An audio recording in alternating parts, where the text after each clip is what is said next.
ఇంత కమర్షియలిజం ప్రవేశించిన తర్వాత మొత్తం అంత సమాజం అంతా డబ్బు ప్రభావం పెరిగిపోయాక ఇప్పటికీ ఇంక ఎంతకాలం ఇది ఏదో మనం కూడా సర్దుకుందాం జాగ్రత్త పడదామనే ఆలోచన రావట్లేదా? అది లేదు గురుజీ, అసలు సమస్య లేదు. ఒకటే ఆలోచన. ఇప్పుడు కమర్షియలిజం అనేది ఇప్పుడు ఒకటి చెప్తున్నాను రాధాకృష్ణ గారు, ఈరోజు గ్లోబలైజేషన్ ప్రభావం అండి, మెకనైజేషన్ ప్రభావం అండి, టోటల్గా యూనివర్సల్గా మీకు ఏమవుతుందంటే మానవ విలువలని ఆర్థిక విలువలు డామినేట్ చేస్తున్నాయి. అదే ఆ దశలో ఏంటంటే కొద్దిమంది, ఎవరో కొద్దిమంది నాకు ఎలా ఉండడం చాలా హ్యాపీ, తృప్తి అనేది నా క్యారెక్టర్. ఇప్పుడు గౌతమ బుద్ధుడు ఉన్నాడు, సర్వసంగ పరిచయం చేశాడు. ఆ మహానుభావుడితో నేను పోల్చుకోవట్లా, అంత గొప్ప కదా, అంత ఫుల్ గాను. ఐఎమ్ సారీ, ఆయన మహానుభావుడు. ఓకే సార్, నారాయణమూర్తి మాత్రం ఇట్లాగే ఉంటాడు. నేను మాత్రం నా తృప్తి, నా లైఫ్ ఎలా ఉంటుందండి, నా జీవన విధానం ఇది. నాకు ప్రశాంతంగా ఉండడం ఇష్టం. ఆ గడ్డం అలా పెరుగుతూ ఉండాల్సిందే, నడుగుతూ ఉండాల్సిందే, ఆ రోడ్ల పడి చేర్చంతో తిరుగుతూ హ్యాపీగా సార్, హ్యాపీగా సార్, హ్యాపీగా సార్. డబ్బులు వస్తే చెట్టు ఉంటే అక్కడ హ్యాపీ పడుకుంటా, డబ్బులు వస్తే సినిమా తీయటం 100% గురించి, వీలైతే అప్పులు తీసుకుంటూ పోవటం. మెయిన్ అదే గురుగారు రాధాకృష్ణ గారు, ఈ జీవితాశయం అది. మెయిన్ అప్పులు తెచ్చాలి, ఇచ్చేసిన తర్వాత ఫ్రీగా ఉంటానండి. నేను పీపుల్తో ఉంటా, ఎప్పుడు పీపుల్తో ఉంటున్నా కదా సార్ నేను. అవును, ఇప్పటికీ రోడ్డు పక్కనే తింటూ ఉంటారా? నా ఇష్టం గురారు, ఏముంది, ఓ పొట్లం కొనుక్కుంటాను, ప్రసాదాలకు వెళ్ళిపోతే చెట్టు కింద కూర్చుంటా, భోజనం చేస్తా హ్యాపీగా. నా ఇష్టం, నాకు ఉంది సార్. అసలు ఎప్పుడైనా ఏ హోటల్కి వెళ్ళినా అందరూ నన్ను ప్రేమిస్తారు. కాదు, ఎప్పుడైనా 5 స్టార్ హోటల్కి వెళ్ళి తిన్నారా? 5 స్టార్ ఏంటి సార్, 7 స్టార్ కూడా తిన్నా. నన్ను ఒకటి గుర్తుపెట్టుకోండి మీరు, నేను నడుస్తాను, ఫ్లైట్ ఎక్కుతాను. నేను సరే, అవసరమైనప్పుడు విమానం ఎక్కుతానండి, కారు ఎక్కుతాను, లేకపోతే ఇలా సినిమా ఇస్తాను సార్. టైం ఫ్యాక్టర్ నేను చాలా గౌరవిస్తానండి. కాబట్టి 7 స్టార్లో కూడా తిన్నా సార్. ఏముంది సార్ 7 స్టార్ 5 స్టార్ ఏంటి, ఇంకోటి తెలుసా మీకు, దానికంటే రోడ్డు పక్కనే బాగున్నాయి. 5 స్టార్లో చికెన్ తిన్నాకంటే 7 స్టార్లో చికెన్ తిన్నాకంటే మీకు రోడ్డు మీద ఉన్న ఫ్రెష్ హోటల్ భోజనం పెడుతుండే మా తల్లి, అది బ్రహ్మాండం కూడా చూడండి.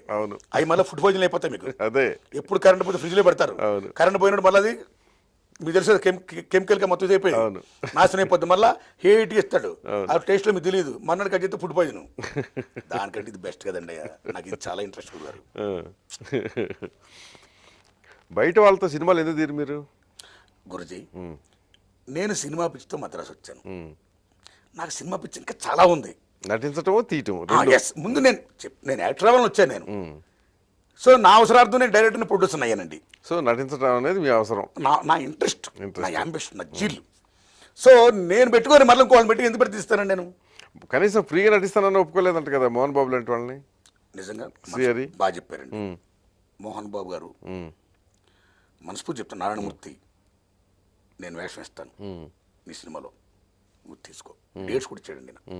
శ్రీహరి గారు నాకు బెస్ట్ ఫ్రెండ్ అండి, ఆయన కూడా అన్నాడు డేట్స్ ఇచ్చారండి. ఇప్పటికే ఆయన రెడీగా ఉన్నాడండి, నువ్వు తీసుకో సినిమా అండి. నాగార్జున గారు కూడా నాకు డేట్స్ ఇవ్వబోయారు సార్, నేను చేస్తాను, నువ్వు బాగుండాలని. నేను వాళ్ళందరికీ హృదయపూర్వక దండం పెట్టానండి. పెట్టి ఇంకోటి ఏంటంటే గురుగారు, నేను వాళ్ళతో చేసుకోలేక కదండి, మీతో నిజం చెప్తున్నా. వాళ్ళు ఒక సార్ట్ ఆఫ్ లివింగ్ ఉన్నారండి. అదే బడ్జెట్ మెయింటైన్ చేయలేక, బడ్జెట్ అనేది పక్కన నా దగ్గర డబ్బులు తీసుకురాళ్ళు, ఓకే, వాళ్ళకి హెల్ప్ చేయాలని ప్రిపేర్ అయ్యారు. కానీ వాళ్ళతో నేను తీస్తున్నప్పుడు ఒక సార్ట్ ఆఫ్ లివింగ్ వాళ్ళు అలవాటు పడ్డారు. ఒక సార్ట్ ఆఫ్ లివింగ్, అవును, మేకప్ మెన్, కాస్ట్యూమ్, ఒక ఏసీలు బియ్యాను లైక్ దట్. నేను తీసే సినిమాలన్నీ రోడ్ల మీద, పల్లెల్లోని, పట్టణాల్లోని, ఫారెస్ట్లోని ఎక్కడో ఉంటాయి. నేను అక్కడికి వెళ్ళి తీసేస్తుంటాను నేను. వీళ్ళకి నేను మినిమం వాళ్ళు ఏమైతే అనిపిస్తున్నారో ఆ కంఫర్ట్స్ నేను ఇవ్వలేను. నేను వాళ్ళు యాక్ట్ చేస్తున్నప్పుడు నేను కనీసం వాళ్ళు గౌరవించాలి, వాళ్ళ కంఫర్ట్స్ ఇచ్చి. నేను ఇవ్వలేను. నేను ఎలా ఉంటానో అలాగే మొత్తం నా యూనిట్ ఉంటుంది. అదే నేను కంఫర్ట్గా ఫీల్ అవుతాను, నా యూనిట్ ఫీల్ అవుతారు. సో నా రాజ్యాన్ని నేను రాజులా ఉంటా, దాన్ని ప్రశాంతంగా వెళ్తాను కదా. వాళ్ళ హెల్ప్ చేస్తని చెప్పారు, బాగానే ఉంది. వాళ్ళు వచ్చిన కానించి నేను వాళ్ళకి ఇచ్చే కంఫర్ట్స్ కూడా ఇవ్వలేను, నేను డబ్బులుగా ఇవ్వలేను. కాబట్టి ఎందుకు వాళ్ళు నేను డిస్టర్బ్ చేయాలి, నేను ఎందుకు డిస్టర్బ్ అవ్వాలి అని నేనే మరలా వాళ్ళు దండం పెట్టేశా. ఓకే, అంతే గురించి. అంటే ఇది ఇప్పుడు మిగతా ఆర్టిస్టులు మీరు తీసే సినిమాల్లో ఉండే ఇతర ఆర్టిస్టుల విషయంలో కూడా ఇట్లాగే వాళ్ళని హింస పెడుతుంటారంట కదా, కనీస సౌకర్యాలు కల్పించకపోవటం. దుర్మార్గం, అది పరమ దుర్మార్గం. మీకు ఎవరు చెప్పారో హింస పెడతానన్నమాట పరమ దుర్మార్గం. నేను బెస్ట్ కంఫర్ట్స్ ఇస్తాను, బెస్ట్ కంఫర్ట్స్. మనిషికి కావాల్సిన కంఫర్ట్ ఏంటండి, మంచి గాలి, మంచి భోజనం, మంచి భోజనం, ప్లస్ దోమలు కొట్టకుండా ఫ్యాన్ ఉండి మంచి పడక. ఓకే సార్, ఒక నిర్మాత దర్శకుడిగా నేనేం అనిపిస్తున్నాను, నా యూనిట్ మొత్తం అదే పెడతా, అదే ఉంటుంది. నా యూనిట్లో వాళ్ళందరూ చాలా గౌరవిస్తారు, నన్ను మెచ్చుకుంటారు. మిగతా యూనిట్ల కంటే మీ యూనిట్ మనకు చాలా బాగుంటుందండి. అంత బ్రహ్మాండంగా నన్ను అంత బ్రహ్మాండం మెచ్చుకుంటారు. కాబట్టి హింసపడతారన్నమాట నాన్ సెన్స్ అండి. ఇప్పుడు నేను ఇందాక అన్నది ఏంటంటే, మోహన్ బాబు వచ్చి నేను ఉండే ప్లేస్లో నేను బ్రహ్మాండంగా, ఇప్పుడు మురళీమోహన్ గారు వచ్చారు నా సినిమాలో, నాన్నమూర్తి నేను వేషం ఏమైనా చేస్తానని చెప్పారు. నా వేగు చుక్కలు ఆయన బ్రహ్మాండమైన వేషం ఇచ్చాడు. ఆయన అడగండి. మా ఊళ్ళో గోల్ రామరావు నా ఫ్రెండ్ ఉన్నాడు, బెస్ట్ ఫ్రెండ్. నేను ఎక్కడికి వెళ్ళినా నా యూనిట్లో నా యాక్టర్స్కి మాత్రం నాకు అందరూ ఫ్రెండ్సే. ఆ ఊర్లో ఉన్న పెద్ద పెద్ద భూస్వాములు, ల్యాండ్ లార్డ్స్ అందరూ నా ఫ్రెండ్సే. నేను అడిగారంటే ఎవరు కాదని రండి, వాళ్ళ ఇళ్ళలో పెడతా వాళ్ళని. మురళీమోహన్ అని అడగండి. ఇంకో విషయం చెప్పాలి మర్చిపోయాను, మురళీమోహన్ అని రెమ్యునరేషన్ ఇవ్వాలి, ఆయనకి ఇవ్వాలి. నేను బాకీపడ్డానికి సార్ నేను పన్నెండు చూడ టాపిక్ వదిలేయమ్మా, నీకు ఎప్పుడు ఉంటే అప్పుడు అన్నాడు మహానుభావుడు. థ్యాంక్స్. ప్రజా కళాకారులు అందరినీ బాగా విస్తృతంగా వాడుకున్నారు కదా మీరు. అవునండి. వాళ్ళు కూడా మంచి రెమ్యునరేషన్ ఇస్తారా, లేకపోతే వాళ్ళు ఉద్యమంలో భాగస్వామ్యంగా సమస్య లేదు, సమస్య లేదు. ఏ ప్రజా కళాకారులను ఎవరు పాడు తీసుకున్నా సరే ఆ రెమ్యునరేషన్ ఇస్తాను, ఇంత ఇస్తాను, అలా ఇస్తాను అంతే. ఎవరిని వాడుకునేది ఉండదు గురించి, వాడుకునేది ఉండదు, ఎక్స్ప్లోర్ చేసేది ఉండదు. అంటే పీక్ లో ఉన్నప్పుడు ఉద్యమం, నక్సల్బరీ ఉద్యమం పీక్ లో ఉన్నప్పుడు తీసిన సినిమాలు చాలా ఉన్నాయి కదా, అన్ని కూడా ఆ బ్యాక్ డ్రాప్ వాస్తవం అండి. మీకు అప్పుడు పోలీసులు కూడా అంత తీవ్రంగాను వాళ్ళకి వ్యతిరేకంగా నన్ను ఇంటర్గ్రేట్ చేశారండి. చేశారా? ఇంటెలిజెన్స్ ఐజీ ఆంజనేయ రెడ్డి గారు లాల్ సలాం సినిమా అప్పుడండి చుండూరు ఇష్యూ తీశాను నేను. అంటే ఒక విషయం ఏంటంటే నా సినిమాలన్నీ కూడా ఏంటంటే అనేక ఇష్యూస్ అండి. క్లైమాక్స్ రాబట్టి నేను ఉద్యమం చూపిస్తున్నానండి మెయిన్ అది. I'm glorifying the movement. ఆ చుండూరు ఇష్యూ అప్పుడు సీఎం నేదురుమల్లి జనార్దన్ రెడ్డి గారండి, ఆయన తిట్టాడు. దువ్వూరి రామయ్య చౌదరి గారి యొక్క సభలో, సంస్మరణ సభలో నేదురుమల్లి జనార్దన్ రెడ్డి గారు నన్ను తిట్టారండి. ఆయన తిట్టడమే కాదు, అతనికి ఆ సర్టిఫికేట్ ఎలా ఇచ్చారని కూడా బాగా ఇచ్చేశారు. అక్కడి నుంచి సినిమా థియేటర్ని ఆపించేశారు. ఇక్కడ మెయిన్ సినిమాలు ఆడుతుంటే ఆపించేంత చివరికి ఏంటి ఇలా, నా కోసం చాలా మంది పెద్దలు, ఇండస్ట్రీ పెద్దలు వారిని రిక్వెస్ట్ చేశారు, ఇంటెలిజెన్స్ ఐజీ ఆంజనేయ రెడ్డి గారిని. రిక్వెస్ట్ చేస్తే లేదు అతను చాలా తీవ్రంగా వెళ్ళాడు, అది దాన్ని మనం యాక్సెప్ట్ చేయకూడదు. ఏం తీవ్రంగానే అడిగాను నేను. అప్పుడు ఒక డిఎస్పీ సుబ్బారెడ్డి గారు ఆయన పేరు, ఆయన నన్ను వెళ్ళి లోపల తీసుకెళ్ళమన్నాడు. ఆయన లైక్ ఇంట్రాగేషన్ ఏదో సంథింగ్ లైక్ దట్. ఆయన అన్నాడు, ఆంజనేయ రెడ్డి గారు మళ్ళీ ఇలాంటి సినిమాలు తీసేవంటే ఎన్కౌంటర్ చేస్తాను ఆయన. మీరు నన్ను ఎన్కౌంటర్ చేశారు. Before independence Bhagat Singh is my hero, after independence ఎవడైతే ప్రజల కోసం ఉద్యమం చేస్తున్నాడో ఆ ఉద్యమం నా హీరో అని చెప్పారు. అప్పుడు డిఎస్పీ గారు లోపల తీసుకెళ్ళానండి. అప్పుడు ఆయన కూర్చున్నా, ఎక్కడో తీసుకెళ్తుండే ఆయన, లోపలికి వెళ్తున్నామండి. ఇంకా సినిమాలు చూస్తాం కదా, ఇంట్రాక్షన్ ఎలా ఉంటాయో, నన్ను కూడా చేస్తారు, ఓకే చేయని. ఆవిడకి మొత్తం మీద ఒక గదిలో సారు నేను కూర్చున్నామండి. ఆయన సుబ్బారెడ్డి గారు ఆయన పేరు. నా ఫస్ట్ మహానుభావుడు నారాయణమూర్తి గారు, మీరన్నా మీ సినిమాలన్నా మాకు చాలా అభిమానం అన్నాడు ఆయన, చాలా గౌరవం అన్నాడు ఆయన. హృదయపోతే దండం పెట్టా, సార్ చుండూరు ఇష్యూలో దళితుడికి అన్యాయం జరిగింది, నేను సినిమా తీసా, ప్రతి ఓడు దళితులకు న్యాయం చేయాలని చెప్తున్నాడు కదా, మరి నేను చెప్తే నేను మీకేమో తీవ్రవాది చెప్పిన రాజకీయ నాయకులు మాత్రం, ఓట్ బ్యాంక్ పాలిటిక్స్ చేసే రాజకీయ నాయకులు మాత్రం వాళ్ళ దేశభక్తులా, మీరు న్యాయం చెప్పండి సార్ అన్నాను. ఆ మహానుభావుడు యాక్సెప్టెడ్. అక్కడి నుంచి ఏదో మ్యాటర్ కనుక్కుని అయిపోయింది, వదిలేసారు సార్. వదిలేసి ఆంజనేయ రెడ్డి గారు మళ్ళీ వార్నింగ్ ఇచ్చారు.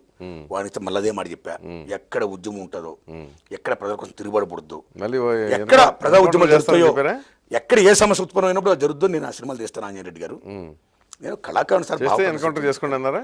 ఏది మీరు చేయరన్నాను నేను, చేయరన్నాను నేను చేయరు సార్ అన్నాను నేను. సత్యం కదా గురుజీ, సత్యం కదా గురుజీ. భయమే లేదా? ఎందుకు భయపడతామండి? భయపడితే ఎలా సినిమాలు ఎందుకు ఇస్తామండి? సమస్య ఉందండి, ఎందుకు భయపడాలండి? సో సుబ్బారెడ్డి లోపల తీసుకెళ్ళి కొట్టలేదా?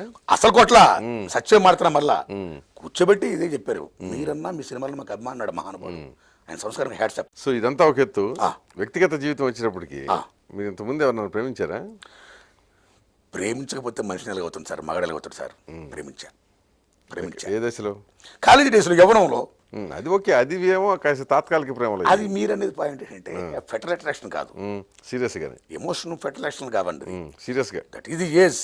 ఆ ఏజ్ లో ప్రేమ, ప్రేమించా. ఏమైంది మరి? విఫలం కాలా. మీరు నమ్ముతారా? అమ్మాయి నన్ను మనస్ఫూర్తిగా అభిమానించింది, నేను మనస్ఫూర్తిగా అభిమానించా. అయితే ఏంటంటే సార్, ఒక రోజు అమ్మాయి ఇంటికి వెళ్ళా, వాళ్ళ పేరెంట్స్ నన్ను పరిచయం చేయడానికి. మీరు నమ్ముతారా, వాళ్ళు డబ్బునోడు, బాగా డబ్బునోడు. మొత్తం అట్మాస్ఫియర్, ఎంతవరకు అమ్మాయి ఇంటికి వెళ్ళలేదండి, మొత్తం అట్మాస్ఫియర్ చూస్తే నా జీవన విధానానికి వాళ్ళ జీవన విధానానికి అసలు పొంతం లేదు గురారు, అసలు లేదు. అప్పుడు నేను అక్కడి నుంచి థ్యాంక్స్ చెప్పి దండం పెట్టి వచ్చా. నా జీవితంలో నేను ఎలా ఉంటున్నాను, సినిమా పిచ్చి, ఆ వేషాలు వస్తాయి అప్పటికే చూసుకున్నాను ఇంటర్మీడియట్లో, డిగ్రీ తర్వాత.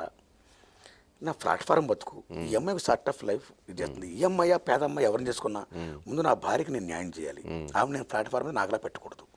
నేను రేపు పొద్దున కనే బిడ్డలకి నేను న్యాయం చేయాలి, వాళ్ళ మీద ప్లాట్ఫామ్ పెట్టకూడదు. So my ambitions to become an actor. ఎప్పుడు దాని గ్యారంటీ లేదు, సంవత్సరం పడద్దు, 10 ఏళ్ళు పడద్దు, 50 ఏళ్ళు పడద్దు. కాబట్టి నేను ఎందుకు ఒక పెళ్లి చేసుకొని హింసపెట్టి కర్మ జీవితాంతం నరకేతను అనిపించుకుంటే వాళ్ళని హింసపెట్టే కంటే వాళ్ళని హింసపెట్టి ఆ రేట్ నాకు లేదు. నేను మనస్ఫూర్తిగా దండం పెట్టి క్యారెక్టర్ అమ్మ ఇలా ఉంది, ప్లస్ నాకు రాజకీయాలు కూడా ఇంట్రెస్ట్. చెప్పాను నేను ఇప్పుడు ప్రజలతో ఉంటాను రాధాకృష్ణ గారు. ఆ దశలో ఇలాంటి జీవితం అమ్మ, మీరు కోపం పడకండి, అపార్థం చేసుకోవద్దు అని నేను వరుసపూర్గా మీరు పెళ్లి చేసుకుని హ్యాపీగా కోరుకుంటున్నాను. నేను మద్రాసు వెళ్ళిపోతున్నాను, నేను యాక్టర్ అవ్వాలి మాత్రం విష్ అయ్యి మళ్ళీ ఇంకోలా మాట్లాడవద్దు. మీరు మాట్లాడినా, మీరు నాకు లెటర్ రాసినా కనీసం అప్పుడు ఉత్తరాలు గురూజీ సమస్య లేదు, నేను మీకు టచ్ ఇవ్వను, మీరు పెళ్లి చేసుకుని ఆనందం ఉండి అని అనేసి వచ్చేసి గురుజీ. అక్కడ చాలా నన్ను నిద్రట్లేదు గురుజీ. ఆవిడ పాపం ఏడిచింది, నేను ఏడిచా. చెప్పాను ఎక్కడనే వేసాడు మహానుభావుడు, మాలో వాళ్ళందరికీ బగ్గనపడి మనందరికీ పెద్ద డాక్టర్ కదా ఆయన. నిజంగా ఎక్కడనే వేసాడు, అసలు బ్రహ్మాండం కదండి. ఎక్కడ ఉన్నా ఏమైనా మనమెవరికి ఎవరు వేరైనా, నీ సుఖమేనే కోరుకున్నా, నిన్ను వీడి అందుకే వెళుతున్నా, నీ సుఖమేనే కోరుకు అని అనేసుకున్నా పాడేశా. ఏడుపుచ్చింది గురించి మహాకవి శ్రీ గారు వచ్చారు. ఆవిడ దగ్గర పడారా? ఆవిడ దగ్గర పడతాను గురించి, ఇంట్లో కూర్చుని ఆవిడ దగ్గర అనేసాను. అతను కొంత ఏడుపు బాధ, ఆ సైడ్ ఏడుపు బాధ పాపం. ఇంకా అక్కడి నుంచి గుడ్ బై చెప్పేశాను కదా, మళ్ళీ లెటర్ రాసుకున్నా పలకరించినా అది పెరుగుద్ది. అమ్మాయి పెళ్లి చేసుకుని ఎక్కువ హ్యాపీగా ఉంటుంది. ఇప్పుడు వెళ్ళి మనం చూడాలనిపిస్తుంది, చూసాను కూడా మళ్ళీ బాధ పెట్టడం, ఎందుకంటే ఇప్పుడు చూడను కూడా చూడాల. తర్వాత అసలు ఎప్పుడు చూడలేదు గురించి, కలదు గురించి నేను అనేసుకున్నాను అంతేకా. So like that my lifestyle. అక్కడి నుంచి నేను ఇంకా ఇప్పుడు ఐఎమ్ 58 years రైట్. ఇప్పుడు పెళ్లి చేసుకుని ఎవరిని మిస్ పెడతా తప్పది. Frankly I'm telling. ఏమండి అబ్దుల్ కలాం పెళ్లి చేసుకున్నాడా, వాజ్పేయి పెళ్లి చేసుకున్నాడా, చాలా మంది పెళ్లి చేసుకోలేదు, నేను చేసుకోలేదు. ఇది ఏమైనా ఇంటర్నేషనల్ ఇష్యూగా? International issue out of pure my personal. అంటే అందులో ఉండేది సినిమా ఇండస్ట్రీ కదా, సినిమా ఇండస్ట్రీ ఏమైనా ఎక్కువ ఉంటుంది కదా గురుజీ, ఆకర్షణ కదా, అందమైన లోకం కదా. ఇప్పుడు ఆపోజిట్ సెక్స్ అవును, ఆడదాన్ని మగాడు ఎట్లా కొడతాడు, మగాడిని ఆడది ఎట్లా. ఇట్స్ లైఫ్ లో బాగుంది. అదే it cinema field or political field అని any fields. First of all మనం మనిషి ఆడది దర్శాలు, మగాడు ఆడదండి. అవైలబిలిటీని బట్టి కూడా అన్ని మామూలే సార్, అవన్నీ మామూలే, అవన్నీ ఇంకా వదిలేండి. సో ఏంటంటే అందుకు చేసుకోలేదు రాధాకృష్ణ గారు. అదే నిర్ణయంతో ఇక తర్వాత ఎప్పుడు మార్పు తెచ్చుకోదలుచుకోలేదు కూడా. నేను చెప్పాను కదా సార్, ఇంకా ఇప్పుడు చేసుకోవాలనుకున్న గురించి అనిపిస్తుంది. మీతో ఫ్రాంక్గా మాడుతున్నా, మానవ జీవితం చాలా గొప్పది. అవును, జీవితం అనేది ఇప్పుడు మరి చేసుకోవాలనిపిస్తుంది. ఒక మాట మీతో ఫ్రాంక్గా మాడుతున్నా, మానవ జీవితం ఎప్పుడు పరిపూర్ణం అంటే ఎవడైతే ప్రశాంతంగా తింటాడో, ప్రశాంతంగా నిద్రపోతాడో, ప్రశాంతంగా తన భార్యతో ఉంటాడో వాడు పరిపూర్ణ మానవుడిగా ఫీలింగ్ అండి. నేను పరిపూర్ణ మానవుడు కాదు, నేను పెళ్లి చేసుకోవాలా. నాకు అనిపిస్తుంటుంది పెళ్లి చేసుకుంటే ఎంత ఇప్పుడు అనిపిస్తుంటుంది గురించి. కానీ 58 ఏళ్ళు నాకు మంచి అమ్మాయిలు అంటే ఇష్టం, చిన్నపిల్లలు అంటే ఇష్టం. ఓకే, ఆ దశలో మా ఇద్దరికి మ్యాచింగ్ ఈజ్ ఇట్ కరెక్ట్. ఇంకో 2-3 ఏళ్ళు 5 years నేను కాంపిటేట్ చేయగలను. మానవ జీవితం యుద్ధం ఎవరి మధ్యనండి, భార్య భర్తల మధ్య యుద్ధం కదండి. యుద్ధం between wife and husband right. ఆ యుద్ధంలో ఎవరికి వెళ్ళాలనేది ఇంపార్టెంట్. ఆ యుద్ధంలో నేను ఒక 5 years కాంపిటేట్ చేయగలుగుతాను. నేను ఇప్పుడు చేసుకున్న అమ్మాయితో తర్వాత నేను ముసలోనే అయిపోతాను కదా, ఐ కాంట్ కాంపిటేట్. నేను అస్తమిస్తున్న సూర్యుడు భగవానుడు, వాళ్ళు ఉదయిస్తున్న సూర్యులు. నేను ఆల్రెడీ నిర్ణయించి పక్క వచ్చేసా. అందుకని ఏంటంటే నేను కాంపిటేట్ ఇంకా 4-5 years యుద్ధం చేయలేను. కాబట్టి యుద్ధంలో ఓడిపోవడం నాకు ఇష్టం ఉండదు. ఆవిడ హింస పెట్టకూడదు, నేను బాగుండాలి, వాళ్ళు బాగుండాలి. కాబట్టి ఏంటంటే మ్యారేజ్ చూడదు, అందుకే చేసుకోలేదు గురించి. ఇంకా దేవుడు ఉన్నాడు, హ్యాపీ. నేను చిన్నపిల్లలు అంటే నేను ఎందుకు ఇష్టపడాలి, పెద్దవాళ్ళని కూడా ఇష్టపడచ్చుగా. మీకు అర్థం అట్లేదు. భారతదేశ భావజాలం ఫ్యూడలిజం ఒకటి ఉందండి. పెద్దవాళ్ళు సైకలాజికల్ ఫ్యాక్టర్స్ రాధాకృష్ణ గారు, సైకలాజికల్ ఫ్యాక్టర్స్ అండి, సైకలాజికల్ ఫ్యాక్టర్ అండి. అత్యత్వం అనుకుంటున్నాను నేను అత్యుతుడు కానండి, మామూలు మనిషిని. నేను ఐఎమ్ కామన్ మ్యాన్, మామూలు మనిషిని. నాకు ఇంట్రెస్ట్ కొంత అభిరుచి ఉంటాయి కదండి. అభిరుచులు ఉన్నప్పుడు మనం కూడా న్యాయం చేయాలి. అభ్యుదయవాది అన్నప్పుడు ఆలోచనలు కూడా అట్టాగే ఉండాలి కదా. తప్పేం కాదు ఇది, ఇది తప్పేం కాదు కదా. నేను తప్పు గురించి మాట్లాడతా. ఒక సిద్ధాంతాన్ని నమ్మినప్పుడు కానీ, ఒక అభ్యుదయవాదాన్ని ఆచరించాలనుకున్నప్పుడు కానీ. అవునండి. సో ఈవెన్ వివాహ వ్యవస్థ వచ్చినప్పుడు కూడా. అవునండి. సో మన ఏజ్ కానీ అదే అన్నా మీరు చేసుకోవాలండి. ఇప్పుడు నాతో పాటు నేను ఇప్పుడు 58 ఏళ్ళు, ఒక 50 ఏళ్ళు ఆవిడ చేసుకోవాలి కదండి. మామూలుగా చేసుకోవాలి. చేసుకుంటే కంపెనీ బాగుంటుంది. కానీ ఆ దృక్పథం నాలో లేదంటాను మీతో. నేను అదే అంటున్నాను, దృక్పథం లేనప్పుడు మనం ఆత్మహత్య చేసుకోవద్దు. నాకు ఇంకా 25 అమ్మాయి అంటే ఇష్టం. ఓకే, దాన్ని ఎందుకు ఆత్మహత్య చేసుకోవాలి? నేను అంత గొప్పవాడు కాదు. అది ఓకే, ఫైన్. అది ఓపెన్ గా చెప్పేస్తే తిరిగి ఎప్పుడు ఓపెన్ గురించి